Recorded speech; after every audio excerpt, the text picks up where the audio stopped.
Gas মাথায় চড়ে গেছে। এই কথাটা প্রায় আমরা বাঙালিরা বলে থাকি।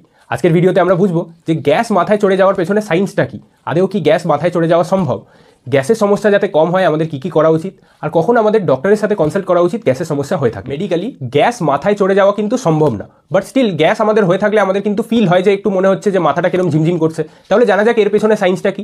তো আমাদের পেটে আমরা যখনই খাবারটা খাই, খাবারটা পেটে আসে, স্টমাকে আসে, স্টমাক থেকে ইন্টেস্টাইনে যায়, তো এই ডাইজেশন হওয়াকালীন কিন্তু এই গ্যাসটার ফর্মেশন হয়। এবার এই গ্যাসটা যখন ফর্মেশন হলো তখন ওয়ালগুলো স্ট্রেচ আউট হয়, অ্যাবডোমেন যখন স্ট্রেচ আউট হয় ওই টাইমে কিন্তু একটা নার্ভ স্টিমুলেট হয়, 10th cranial nerve, vagus nerve stimulate হয়। এই ভেগাস নার্ভটা হচ্ছে এক ধরনের প্যারাসিম্প্যাথেটিক নার্ভ।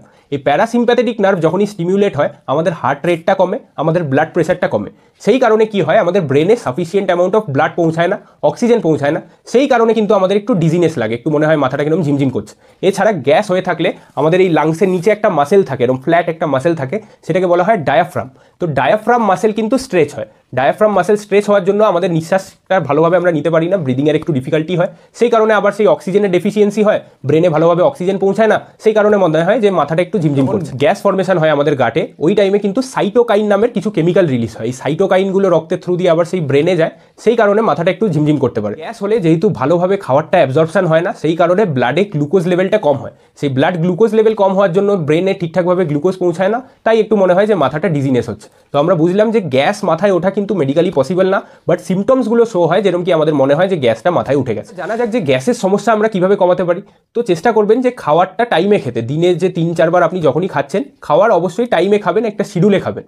খাওয়ার জাস্ট পরেই কিন্তু শুয়ে পড়বেন না, কিছুক্ষণ হাঁটাচলা করবেন। প্রতিদিন 2.5 থেকে 3 লিটার জল খাবেন। খাওয়ার আধা ঘন্টা আগে জল খাওয়ার, তাতে কি হয় আমাদের পেটের যে ডাইজেস্টিভ এনজাইমসগুলো থাকে জলের প্রেজেন্সে কিন্তু সেটা আরও ভালো অ্যাক্ট করে, তাহলে খাওয়ার ডাইজেশনটা ভালো হবে, গ্যাসটা কম। হ্যাবিট থাকে খাওয়ার স্কিপ করে দেওয়া, দুপুরের খাবার খেলো না, রাতের খাবার খেলো না, এইগুলো করবেন না। টাইমে খাবেন, খাওয়ার স্কিপ করবেন, স্ট্রেস কন্ট্রোল করবেন, এভরিডে এক্সারসাইজ করবেন, যোগা করবেন, তাতে ডাইজেশনটা আরও বেটার হয়। আস্তে আস্তে চিবিয়ে চিবিয়ে খাবেন, সময় নিয়ে নিয়ে খান, তাড়াহুড়ো করে খাবেন না। খাওয়ার সময় শুধু খাবারের ব্যাপারেই কনসেন্ট্রেট করুন, এই না যে ফোন দেখছেন, টিভি দেখছেন, খাওয়ার উপরে পুরো কনসেন্ট্রেট করুন। তাতে কি হয়, ভালোভাবে চিবিয়ে খেলে আমাদের স্যালাইভাতেও তো কিছু ডাইজেস্টিভ এনজাইমস থাকে, সেইগুলো আরও বেটার অ্যাক্ট করে, আরও ভালোভাবে ডাইজেশনটা হয়। আপনি খেতে পারেন আদা চা খেলে কিন্তু ভালো ডাইজেশন হয়। খালি পেটে যদি আপনি উষ্ণ গরম জল খান তো তাতে কিন্তু ডাইজেশনটা থ্রু আউট দ্য ডে ভালো থাকে। আপনি জোয়ান খেতে পারেন, গরম জলের সাথে জোয়ান একটু গুলে খেয়ে নিতে পারেন, তাতে কিন্তু ডাইজেশন ভালো। জানা যাক এই গ্যাসের সমস্যার জন্য কখন ডক্টরের সাথে কনসাল্ট করা উচিত।